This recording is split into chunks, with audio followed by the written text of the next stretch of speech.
이사야서 말씀은 1장에서부터 66장까지 되어 있는데 두 부분으로 나눈다면 1장에서 39장까지 전반부, 또 40장에서 66장까지 후반부, 그래서 마치 신구약 성경 구약 39권 신약 27권처럼 이사야서 말씀이 앞에 39장 뒤에 27장 이렇게 나누어진다는 말씀을 드렸죠. 그래서 전반부 부분에서는 심판에 대한 말씀이 있다면 이제 40장 후반부 부분부터는 회복시켜 주시는 위로의 말씀이다라는 것을 말씀드렸습니다. 그런데 이 후반부인 40장에서 66장까지 말씀도 두 부분으로 나눈다면 40장에서 48장까지와 그리고 오늘 읽는 49장에서 또 이제 66장까지 이렇게 나눌 수 있겠습니다. 49장에 다시 한번 종의 노래라고 하는 궁극적으로는 메시아 예수 그리스도에 대한 예언의 말씀이면서 이 땅에 오실 주의 종, 여기서 주의 종이라고 하면 하나님께서 보내시는 우리를 위해서 구원의 사역을 감당하시는 종을 말하죠. 그래서 그리스도를 뜻하는 것인데 어쨌든 이 주의 종의 노래가 이제 몇 군데 나옵니다. 크게 한 세 군데 정도로 우리가 살펴볼 수 있는데 나중에 이제 우리가 이사야서 53장 우리를 위해서 대속제물이 되시는 고난받는 주의 종에 대한 말씀 자세히 보겠습니다만 그것과 더불어서 오늘 말씀 49장의 말씀, 이 말씀도 주의 종에 대한 노래라고 볼 수 있겠습니다. 자, 그런데 오늘 이 49장의 말씀은 또한 우리를 향하신 하나님의 사랑이 얼마나 크고도 긍휼이 풍성하신가 하는 것을 잘 말해주는 내용이 되겠습니다. 하나님의 사랑을 우리가 크게 두 가지 면으로 본다면 하나는 아버지와 같은 사랑, 또 하나는 어머니와 같은 사랑, 이렇게 좀 표현할 수도 있겠습니다. 아버지와 같은 사랑이 뭡니까? 아버지의 사랑은요, 좀 뭔가 선이 굵고 뭔가 좀 깊이가 있고 겉으로 잘 드러내지는 않지만 속에 좀 묵직하게 담겨있는 사랑이라고 할 수가 있죠. 말은 별로 없지만 그러나 속마음에 뭔가 그 울림이 있는 이런 것이 바로 아버지의 사랑이라고 볼 수 있겠습니다. 또 어머니의 사랑은 어떻습니까? 좀 섬세하고 또 겉으로도 잘 표현을 자상하면서 인자하면서 깊이 느껴지는 어떤 그런 모습이라고 할 수 있죠. 이 아버지의 사랑으로서 오늘 우리가 본문에서 좀 살펴볼 수 있는 것 2절 말씀을 보면 내 입을 날카로운 칼같이 만드시고 나를 그의 손그늘에 숨기시며 나를 갈고 닦은 화살로 만드사 그의 화살통에 감추시고, 이것은 이제 주의 종에 대한 고백이 되겠습니다. 주의 종의 고백이 되겠습니다. 여기서 나라는 것은 궁극적으로는 예수 그리스도를 말하는 것이지만 또 하나님의 백성된 우리들을 가리켜서도 말한다고 하겠습니다. 하나님께서 보내시는 주의 종들 이사야 선지자를 비롯한 선지자들뿐만 아니라 이렇게 하나님의 보냄을 받은 하나님의 사명을 감당하는 모든 하나님의 백성들도 포함된다고 하겠습니다. 하나님께서는 이와 같은 주의 백성들을 사랑하시는데 이러한 입이 날카로운 칼같이 또 갈고 닦은 화살처럼 이렇게 만드신다는 것이죠. 즉 하나님께서 자기 자녀를 사랑하시는데 그 자녀를 아주 단단한 주의 일을 감당할 수 있는 일꾼으로 만드시는 그런 사랑으로 나타난다고 하겠습니다. 여러분, 아버지가 부모가 자녀를 양육하는, 특별히 아버지는 그 자녀를 어떻게 합니까? 아들을 양육할 때 이 아들을 아주 견고한 그런 심령을 가진 아들로 자라도록 그렇게 만들어가죠. 훈련시키시고 연단하고, 그래서 용사와 같이 되도록 만드시는 것입니다. 이것이 아버지의 사랑이라고 할 수 있습니다. 때문에 우리 보면은 인디언 부족들 이런 데들 보면은 전해주는 그런 많은 일화들 가운데 그 부족 사회에서 이제 그들은 이제 사냥을 하면서 살아가니까 그들이 앞으로 잘 성장하기 위해서는 용사가 되어야 된다는 것 때문에 일정 연령, 성인식 같은 그런 나이가 되면은 어떻게 한다고 합니까? 애를 데리고 숲속으로 가서 밤을 새게끔 만든다는 것이죠. 혼자 그 숲속에서 그 무서운 밤에 외로이 참 아무 소리도 아무 빛도 보이지 않고 아무 울부짖는 짐승 소리만 들려지는 어떤 그런 상황 속에서 밤새도록 이렇게 놔둔다는 거 아닙니까? 담력을 키울 수 있도록, 거기서 견뎌낼 수 있도록, 그래야지 비로소 드디어 성인이 되고 용사가 되어질 수 있기 때문에. 그러나 그 아버지는 어떻게 합니까?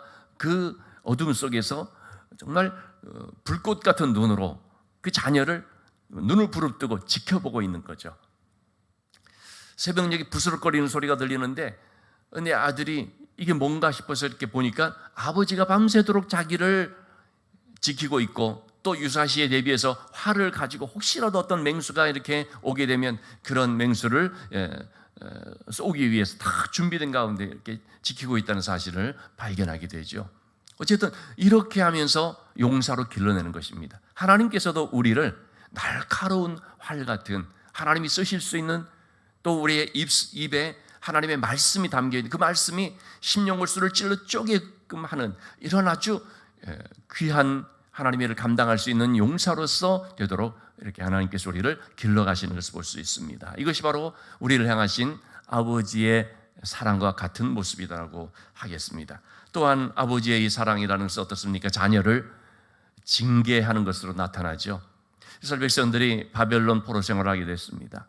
이 포로 생활이라는 것은 하나님의 연단이었던 거죠. 그들의 죄로 말미암아서 징계하는 것인데, 그 징계를 통하여서 그들을 연단하는 것이었습니다. 그들을 새롭게 하고 그들을 회복시키기 위해서 이렇게 연단한 것이었습니다. 그러나 이 백성들은 하나님이 우리를 버렸다, 하나님이 우리를 잊었다, 이런 생각들을 하게 되죠. 그래서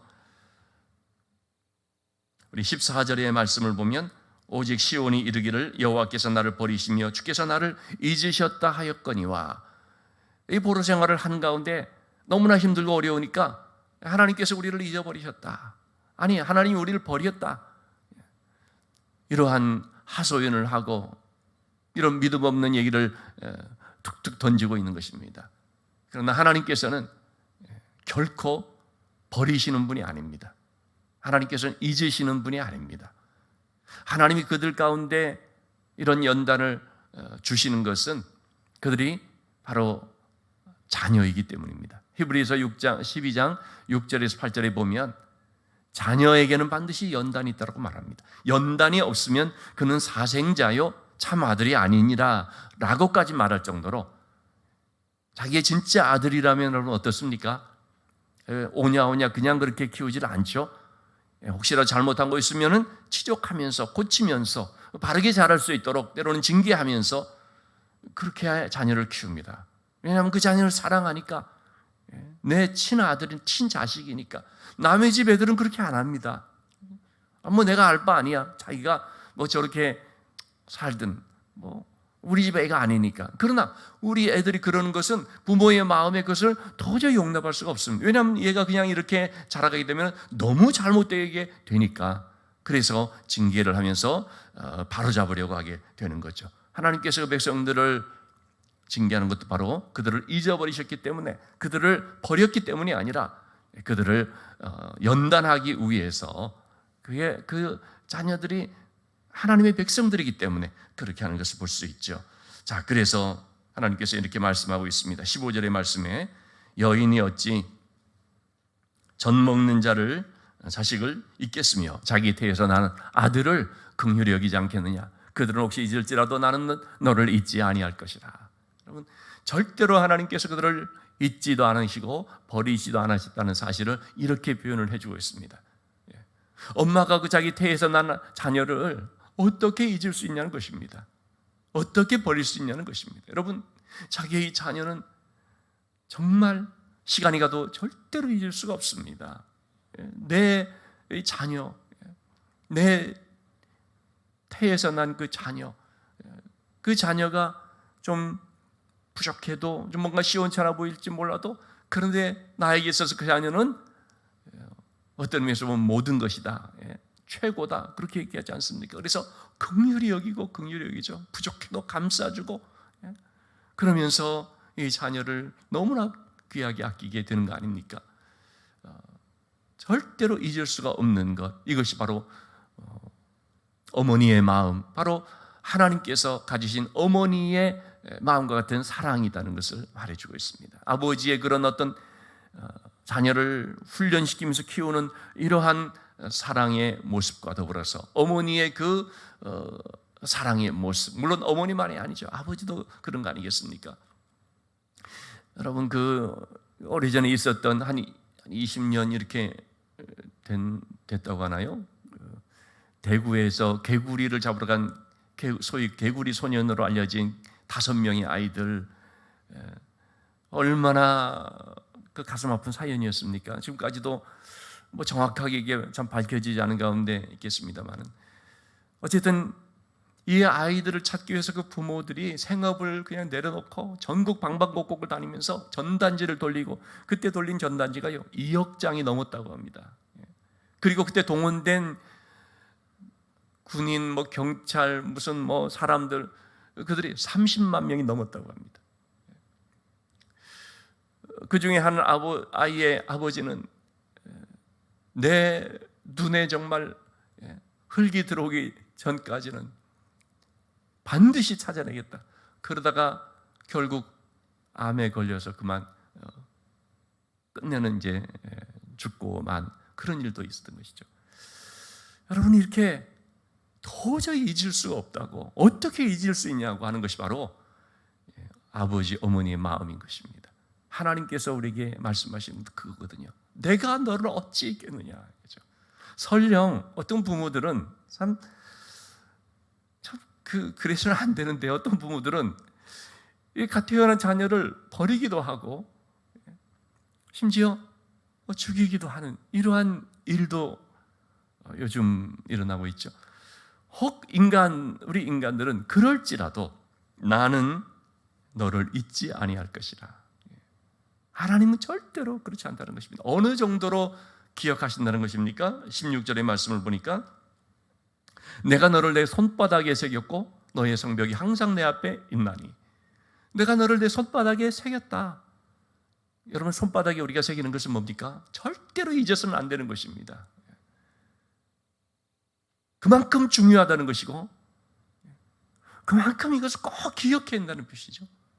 손바닥에 썼다는 것이 아닙니다. 여러분, 쓰면 어떻습니까? 뭐 씻다가 보면 자기도 모르는 사이에 지워져 버리고 그러지 않습니까? 지워질 수도 있기 때문에요, 쓴 게 아닙니다. 새겨 놓는 것입니다. 요즘 말로 하면은 문신을 하듯이. 문신한 것은 요즘 젊은이들이 무분별하게 문신했다가 이것을 나중에 지우려고 하니까 너무 이거 지워지지 않잖아요. 다시 무슨 수술하듯이 하면서 하는데 없어지지가 않는다고 하거든요.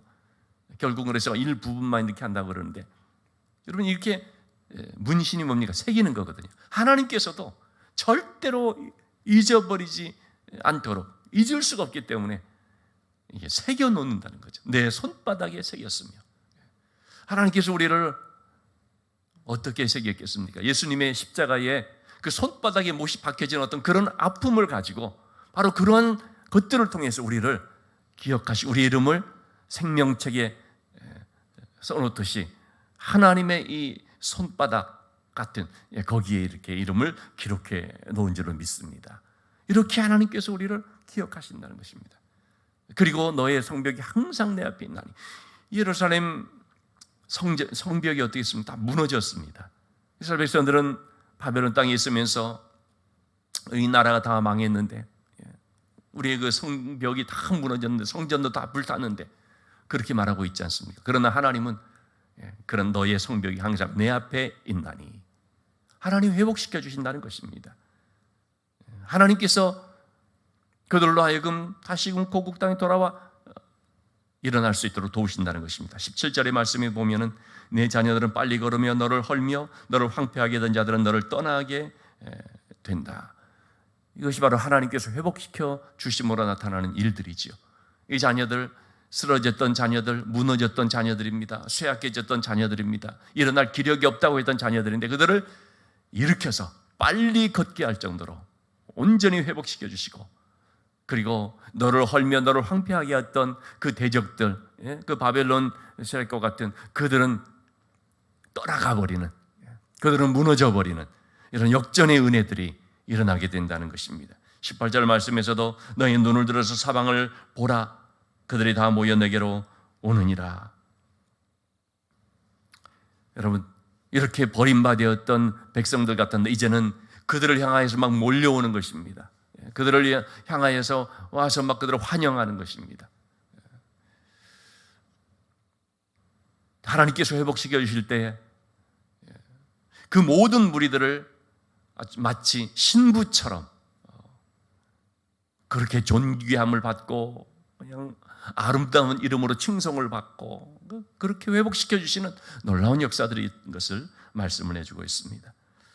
하나님께서 반드시 하나님의 자녀들을 이렇게 회복시켜 주심을 우리가 기억하면서 바로 이 하나님께서 오늘도 우리의 아버지가 되시고 우리의 모든 삶을 맡아 주관해 주시는 선한 목자가 되신다는 것을 기억하고 늘 이 하나님의 사랑, 예수의 사랑, 바다 물결 같이 흘러 넘치는 이 은혜를 우리가 늘 간직하면서 오늘도 주 안에서 다시 한번 힘을 얻어서 또 말씀 붙잡고 당당하게 믿음으로 나갈 수 있는, 여호와를 앙마하는 자가 독수리가 날개치며 올라간 것처럼 새 힘을 얻는 것처럼 우리가 이 하나님의 말씀을 의지함으로써 오늘도 하나님 부어주시는 새 힘을 덧입어서 살아갈 수 있는 우리 모두가 될 수 있기를 주님의 이름으로 축원합니다.